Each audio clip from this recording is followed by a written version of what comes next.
Sadhu, sadhu, sadhu. Namo tassa bhagavato arahato samma sambuddhassa. Namo tassa bhagavato arahato samma sambuddhassa.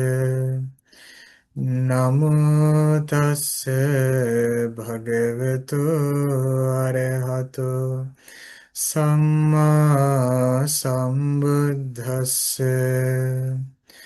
Homage to the Blessed One, the Worthy One, the Supremely Enlightened One.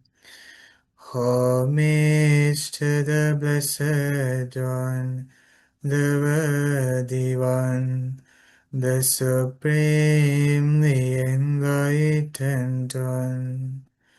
Homage to the Blessed One, the Worthy One, the Supremely Enlightened One. Sadhu, sadhu, sadhu. Okay, next we meditate on the impermanence. Please stay relaxed. We are going to investigate our senses to understand its impermanence.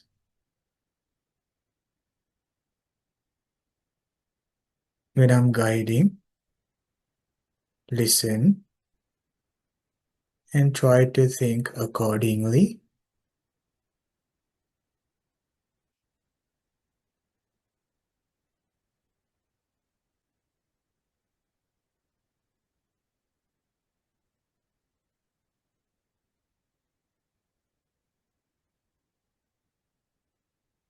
Now we are going to investigate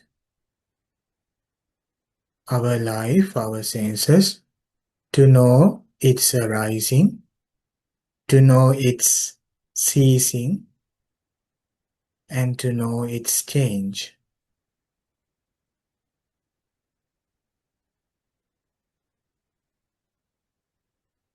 That is the concept of impermanence.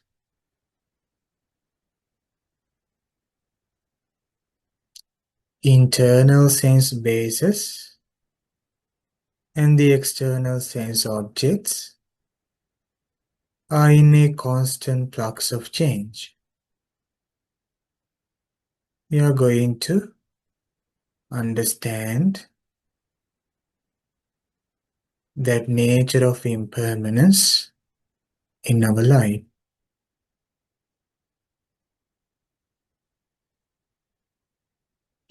Now this I has an arising, has a ceasing, and has a change.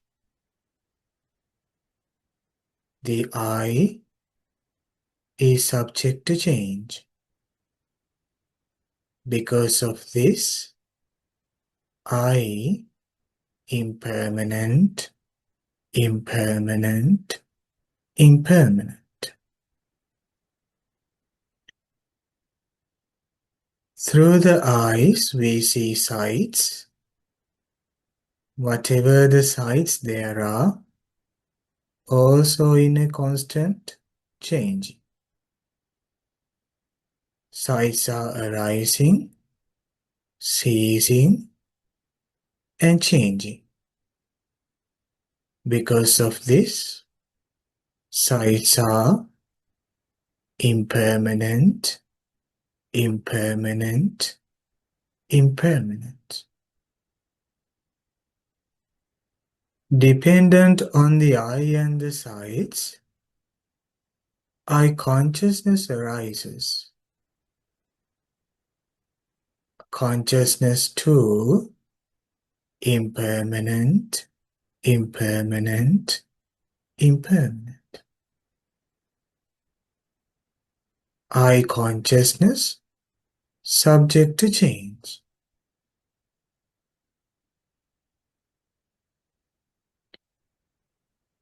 Coming together of these three is the eye contact. That union, that unity of the eyesight and the consciousness is impermanent, impermanent, impermanent.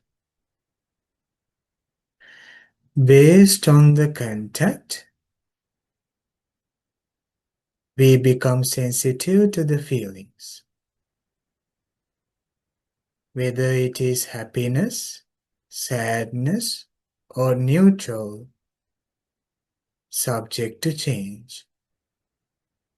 Feelings are impermanent, impermanent, impermanent.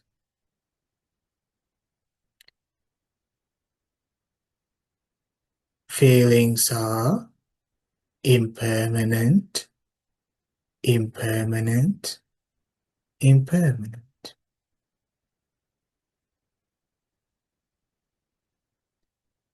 Now, our ears are also has an arising.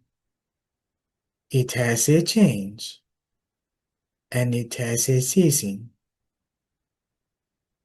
Ear is impermanent, impermanent, impermanent. Sounds are subject to change, impermanent, impermanent, impermanent.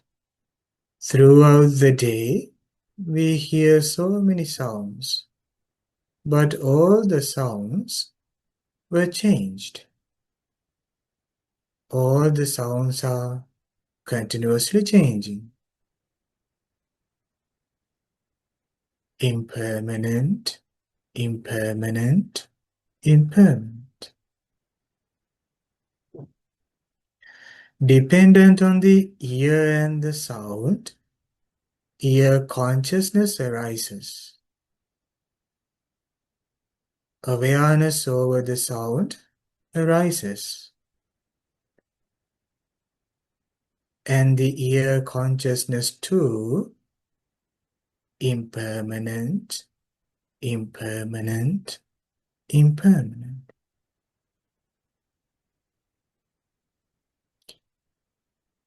Union of these three things is the ear contact. Impermanent, impermanent, impermanent. Dependent on the ear contact, we feel. Whatever the feelings there are, impermanent, impermanent, impermanent.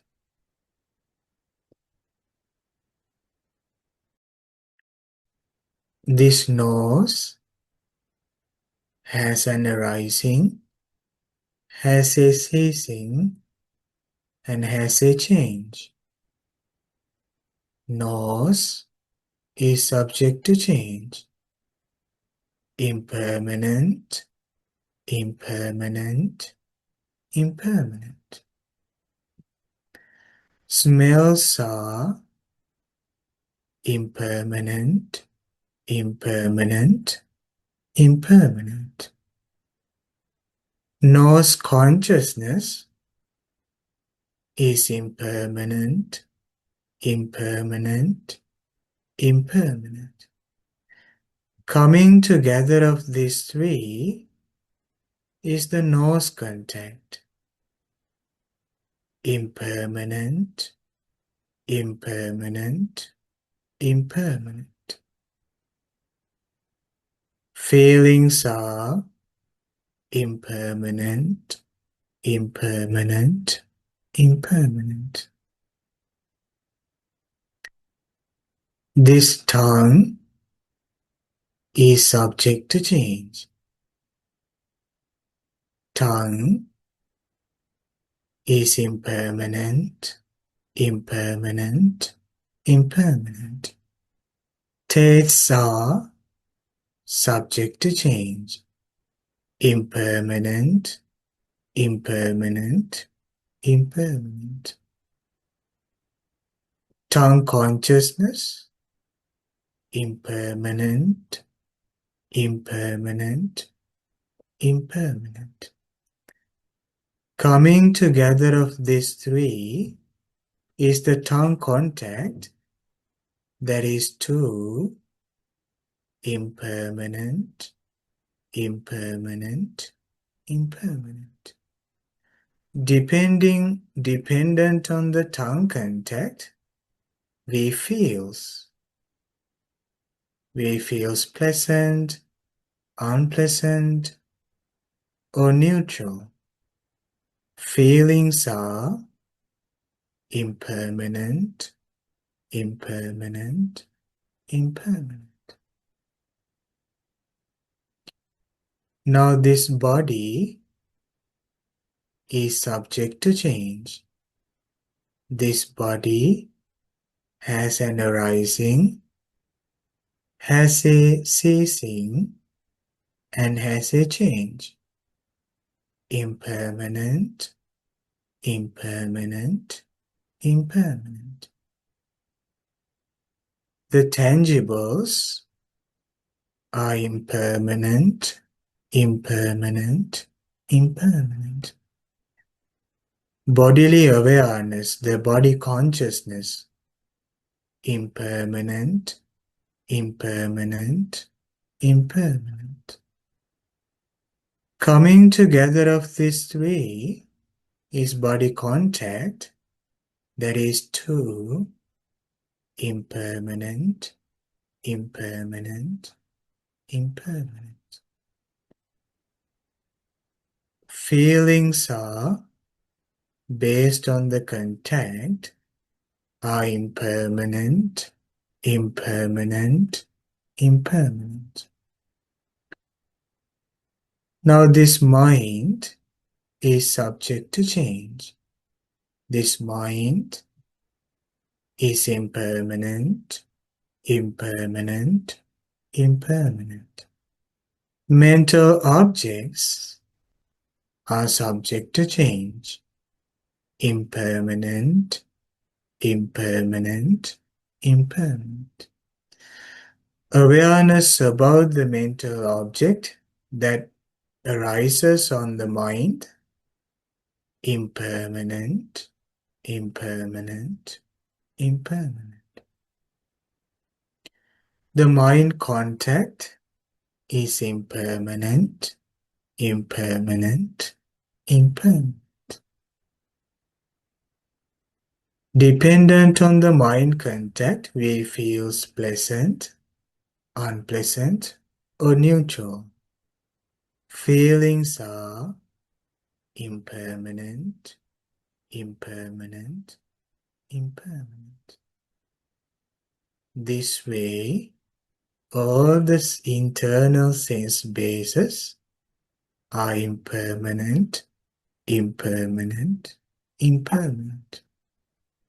All the sense objects are impermanent, impermanent, impermanent. Awareness arises on its own sense object, sense faculty, impermanent, impermanent, impermanent. The six contacts, impermanent, impermanent, impermanent. Based on the contacts we feel. Whatever the feeling, whether it is pleasant feeling, unpleasant feeling, or neutral feeling, impermanent, impermanent, impermanent, impermanent, impermanent, impermanent. All the senses subject to change, impermanent, impermanent, impermanent. All the senses arises, ceases, and in between changes. Because of this reason, all the senses are impermanent, impermanent, impermanent, impermanent.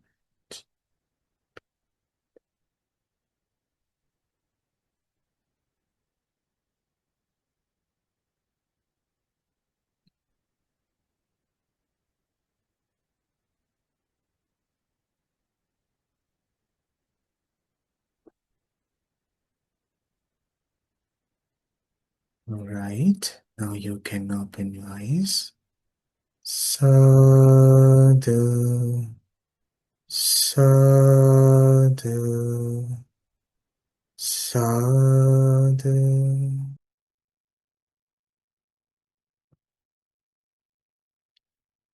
Tonight, I'm going to share you a sutta teaching.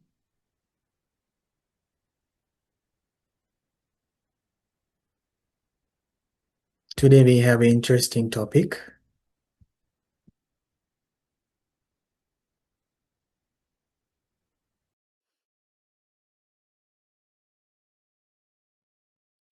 Before going to the sutta, I need to share you one more thing, because we were studying about the mindfulness on feelings, and then we studied that there is a difference in the what we call consciousness, and there is difference in what we call feelings. Don't worry, I'm not going to ask what is feeling, and I'm not going to ask what is consciousness. Let's go quickly what is the concept of the consciousness means, how we studied. The consciousness means, easy to understand in English, we said that is the awareness. But when Buddha explained about the consciousness, he says that this activity, he says that the consciousness can collect all the qualities of the sense objects. So, as an example, when it collects the qualities of the taste, so that is called the consciousness. Cognizes monks, that is why it is called consciousness. So it has, that consciousness has this activity, this functionality, that it can collect the qualities, properties of the sense object. That's this idea of the consciousness, whether it is arises in the eye, ear, nose, tongue, body, or mind. That consciousness has its own unique name. What it does is that it can collect those qualities and properties of the interaction of the objects of the senses. Now, what is the feeling? We studied the feeling means that it feels. It feels monks, that is why it is called the feeling.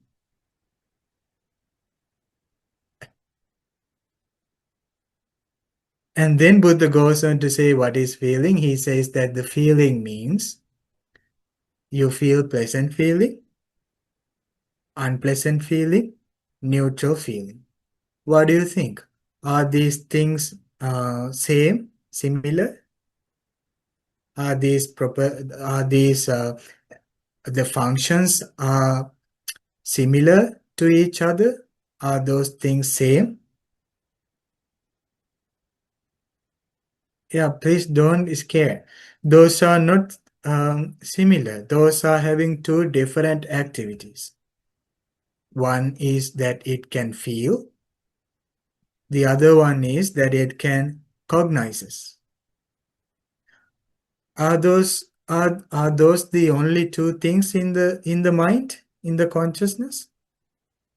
Are there any other mental activities apart from the feeling and the consciousness? No, there are many. Don't worry. We are going to talk about those other things. Before that, please listen to this teaching Buddha gives. Buddha gave consciousness. This is about the consciousness. Let's see. Consciousness is said, friend, with reference to what is consciousness said. This was a conversation among two enlightened Bhantes. Now those Bhantes are sharing their Dhamma knowledge. And one Bhante asked a question, what is called consciousness? So the other Bhante said, it cognizes, friend. That is why consciousness is said. Why does it say consciousness? It is because it cognizes. Now please remember what we learned earlier about the consciousness.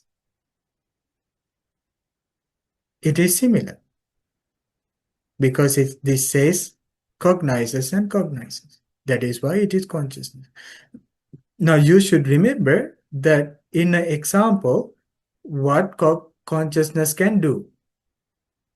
Just in a way that it can taste these different qualities in the taste. Then this Bhante goes on to say furthermore about that. What does it cognize? It cognizes this is pleasant. It cognizes this is painful. It cognizes this is neither painful nor pleasant. Neutral feeling. It cognizes, friend. That is why consciousness is said. Now here in this teaching, the enlightened Bhante says that the same activity of the consciousness goes into the feeling also. Now normally we understood that the consciousness means that what happens first when it meets with the internal and external sense objects, the consciousness arises, and that consciousness can collect all the qualities in the object. But now this teaching says that the same consciousness can cognize, which means the same activity can cognize the feelings. When the pleasant feeling arises, it can cognize, it can be aware. It has this awareness over the feelings. It has the awareness of the painful feeling, pleasant feeling, and neutral feeling. That's how we become aware about our feelings. Consciousness won't stop in a particular place, but as soon as that it impinges, like the eye come to the range of the sight come to the range of the eye, consciousness arises, contact, and the feelings. Now still, this consciousness is involved into the entire process. Now it keeps on cognizing whatever feels. Okay? So that's the difference of the consciousness and feeling.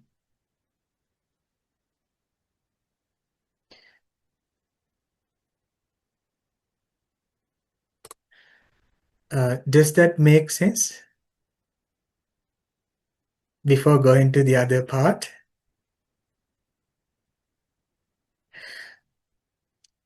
Do you remember last week we studied about that there should be the attention, manasikara, in order to be aware about what we are interacting with? Do you remember that one? Yes, there has to be the the attention. So that's how the consciousness would arise. Now the consciousness is interacting with internal and external things. So the consciousness flows into the future to other activities. So that's how it become aware about the feelings. Otherwise, no way that we can aware about the feelings. Let's say when it comes to the food, as long as the food is on the table, do we feel it? No, we don't feel it. Now what we do? We take it to the mouth, and that's how the touch, like the taste arises, like the tongue touches the taste. So that's how the awareness arises, the tongue consciousness. Thereon, we are in the feelings. So that awareness or consciousness is letting us feel that feeling. Okay? Very subtle point, very subtle place. But when we go through those teachings, we will get to know about those things. Don't worry. So this is actually something we want to study, because sometimes people misunderstand when they do the meditation. Especially when it comes to the meditation, people can't recognize that these different qualities, so that one would take the awareness itself as to be the concentration, or maybe awareness someone takes that is to be the feeling. Some people take the awareness to be the feeling. But here Buddha says there are differences. There are differences in these activities of the consciousness. Okay. For an example, let's say that we are doing loving kindness meditation. We think a kindful thought. So that kindful thought becomes the mental object. When we bring that to our mind, we become aware that we are getting a kindful thought. So we create the contact, and that brings the feelings. What do we feel now? We feel the kindful thought. That feeling arises inside of us. What kind of a feeling would that kindful thought can bring to us? It can bring a happy feeling. But normally, let's say a person gets an angry thought. Still, there is the angry thought. There is the mind, and the angry thought come to the mind as a mental object. We become aware, oh, that I got angry. The moment that we become aware that we got angry, that is called the awareness, the mind consciousness. So then these three things come together and we start to feel. How do we feel that? Do we feel happy feeling or unpleasant, sad feeling? We feel unpleasant feeling. We feel unhappy feeling. It's a sad feeling. Now, all these things are not separated from the consciousness. Our consciousness is actually interacting with this process. Okay? How do we know these things happens? Who is knowing all these things? Now you listen to these teachings and you have kind of an understanding. What is that understanding? Where that is located? Who is the owner of that understanding? Is that the feeling, or is that the consciousness?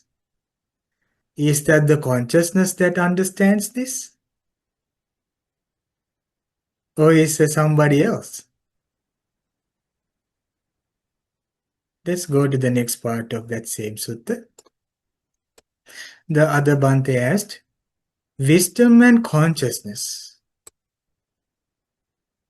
Friend, are these states conjoined or disjoint? Similar or different? Joined together or disconnected? And is it possible to separate each of these states from the other in order to describe the difference between them? Because there is a wisdom or the knowledge, or in another word, understanding. And there is consciousness. When I'm saying consciousness, what do you remember? Now in the sutta that there is a part saying consciousness. What do you remember? Please remember it is cognizing. That's the function of the consciousness. Don't think any other things out from that sutta when you are going to understand this sutta and according to this perspective. Don't go and mix all these things. Just try to know, oh, this is talking about that cognizing aspect of the consciousness. That is the consciousness, cognizing. And what is the wisdom?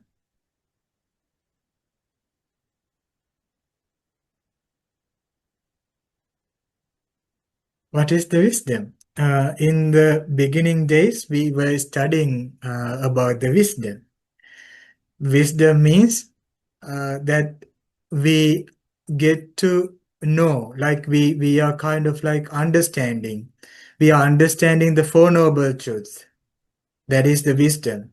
Normally that we have powerful understanding. For easy to understand in this conversation, let me say that the wisdom here means that when you understand the impermanence, when you understand things are conditioned, when you understand that things are changing, that is the wisdom. That is what we are discussing here. This is all about the wisdom. We are studying the wisdom of the Buddha, wisdom of the Supreme Buddha. We are discussing that, we are studying that. That is the wisdom or the knowledge. Okay? So that is the wisdom and there is the consciousness. Now wisdom is the knowledge. Consciousness is what we cognizes. Now that Bhante asks, is this the same or different? Are these two things? How do you separate those things? Are those things similar? Now the Bhante replies, wisdom and consciousness, friend, these states are conjoined, not disjoint. It is impossible to separate each of these states from the other in order to describe the difference between them. You see, there's a special thing here. The Bhante says that it is impossible. It is impossible to describe the difference between them, separate them. Wisdom and consciousness, friend, these states are conjoined, not disjoint, and it is impossible to separate each of these states from the other in order to describe the difference between them. So what happens when you meditate?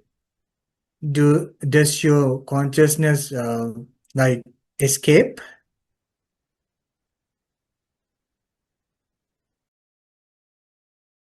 When you meditate, does your consciousness disappears? No. When you listen to the Dhamma, when you study that, what happened to the consciousness? Does that goes blank? Doesn't like to act the way that it was acted? It loses its purpose? Does the consciousness loses the purpose when mindfulness or wisdom develops? No. Does that consciousness loses the power to recollect what is on the object, like taste?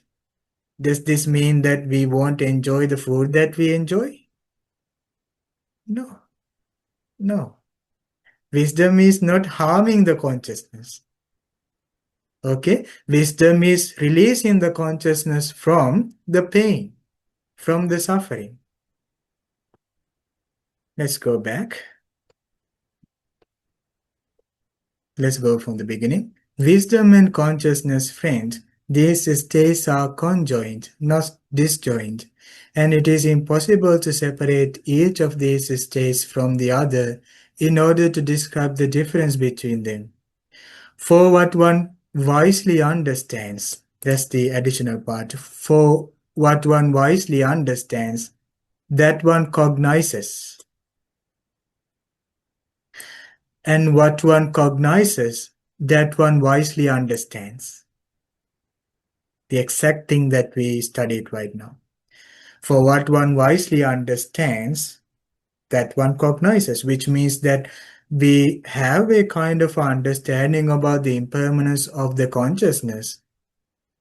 That impermanence understanding also has to be cognized. It has to be something to be aware. And what one cognizes, that one wisely understands. And when someone cognizes the taste, that person has to understand its impermanence. So that impermanence understanding is the wisdom. So that person has to understand that impermanence of the cognition, like this taste. That is why these states are conjoined, not disjoint.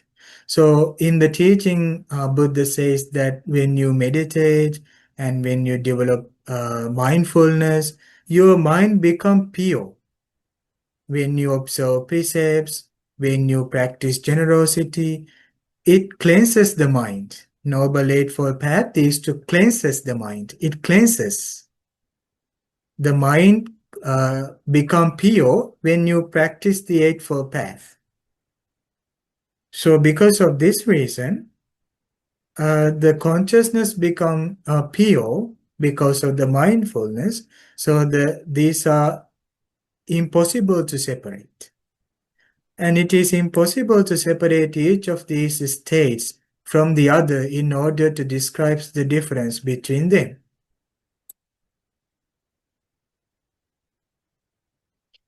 But the wisdom is different from the ultimate reality when we enter to the Nibbana. Wisdom is on the path. Nibbana is something that we become, like we awaken, enlightenment. Nibbana is what is being like realized through the practice. Wisdom is on the practice, on the Noble Eightfold Path. Okay? What is the difference, friend, between wisdom and consciousness? These states that are conjoined, not disjoint. What is the difference, friend, between wisdom and consciousness? These states that are conjoined, not disjoint. Then the enlightened Bhante says, the difference, friend, between wisdom and consciousness. The other one said that it is impossible to separate. But here the Bhante asks, what is the difference? Now the other enlightened Bhante says, this is the difference. The difference, friends, between wisdom and consciousness, these states that are conjoined, not disjoint, is this. Wisdom is to be developed. Consciousness is to be fully understood. That's the difference. Wisdom is to be developed. Consciousness is to be fully understood. When the enlightened Bhante says that wisdom to be developed, means that the meditation. When we meditate, it develops our wisdom. We did the meditation on the impermanence of the senses. That develops our wisdom. But the consciousness that arises, dependent on the many conditions, that is to be fully understood.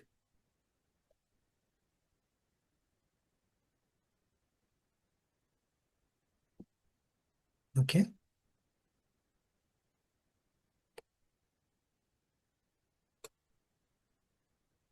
Wisdom to be developed, consciousness to be fully understood. After developing wisdom, we understand about the consciousness. Consciousness belong to what category in the Four Noble Truths?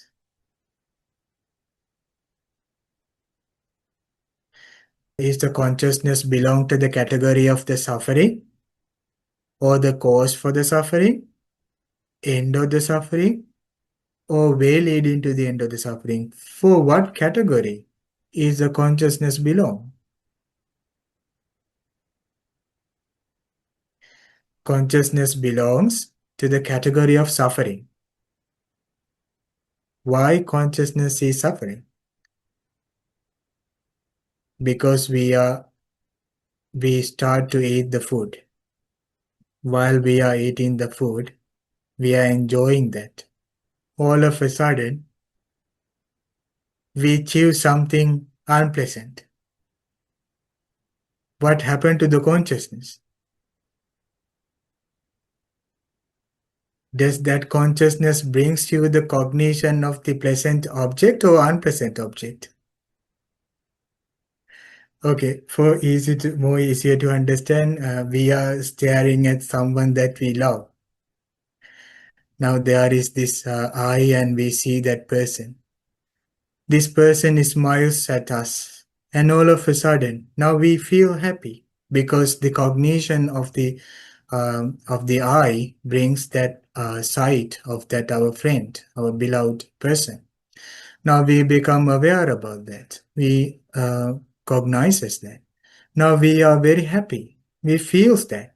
Feeling also cognized. Now that person gets an angry mood. Then what happens when there is angry mood? That too is cognizing. And we don't even know the moment that this consciousness disappears.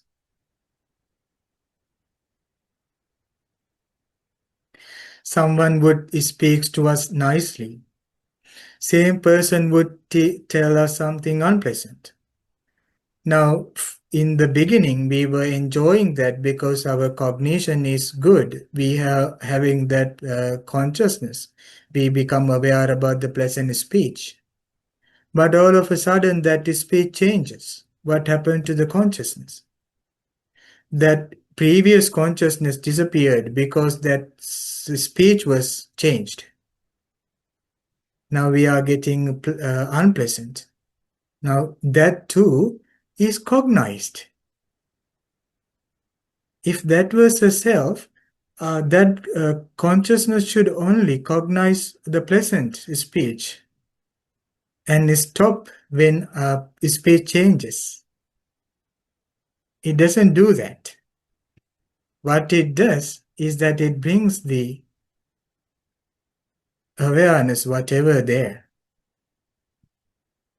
Because of that reason, consciousness, Buddha says, belong to suffering, belong to pain. Doesn't mean that when you develop wisdom that is still the consciousness is suffering. You have seen the suffering as it is through the wisdom. You purify it, but still the consciousness is impermanent. When you develop the wisdom, that doesn't mean that the consciousness become permanent. No way we can achieve that, because it's always dependent on the conditions. But what we do is we find every opportunity, all the chances, all the opportunities to develop wisdom. My teacher Bhante always says that if you wish, monks, wish for one thing, wish for wisdom. seek for the wisdom. You know, one day there was a demon, and the demon insulted the Buddha because the Buddha wanted to tame him, to give him the enlightenment. So Buddha had to be patient for that. Buddha was going to that demon's house, and the Buddha sat down on the demon's seat where that he used the chair. The demon was not at house at that time. The demon went to a council. He was having a big gathering with other demons. Now the Buddha was sat down on the seat, and somebody made him a call and said, you know what, the Buddha was there in your house. And he said that the teaching says a messenger, like a friend demon brought the message. So this demon came back to the house and looked, and demon saw there was Buddha sitting down on the chair. He got very furious. He said, Buddha. He didn't say Buddha, he didn't know the name. Monk, recluse, get out from my house. So he stood up and get out from the house and went outside. And then the demon said, okay, now you can come back. So Buddha came back. And again demon said, go back. So Buddha did this way 3 times. It is a way that Buddha tried to tame this demon, because demon was kind of happy, because demon is happy because the monk is doing what the demon asked. The demon didn't get much anger. Now next, the 4th time, demon said, go back to the house. The Buddha said, no, I don't go back. Do whatever you can. So the demon said, okay, I will make your mind confused. I will grab your legs and I will throw you out from here, off the shore. Then the Buddha said, I don't see anyone who can do that to me. And then the demon asked, I do all those things if you don't answer my questions. And the Buddha said, you said that you have questions, but you can ask the questions. So the demon asked a wonderful question even the humans doesn't have. What was the question demon asked? How to gain the wisdom. Isn't that amazing? Let me share you that sutta, part of that sutta. So interesting.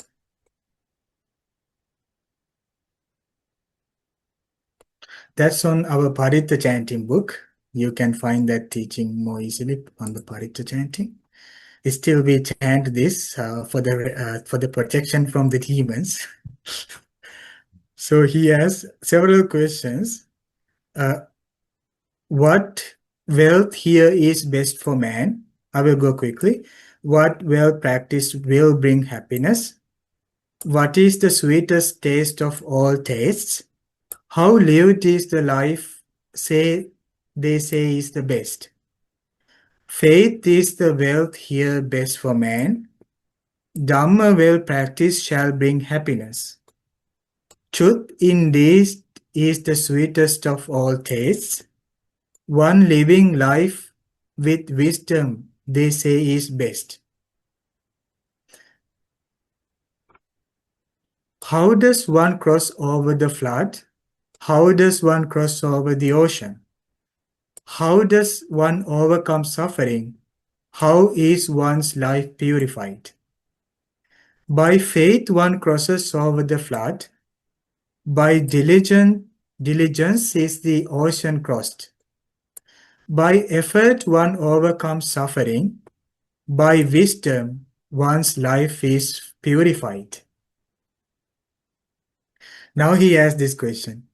Katansu labate paññāṃ, katansu vindate dhanam, katansu kitting pappoti, katam mittani gantati, asma loka parang loka, katam pechana sochati.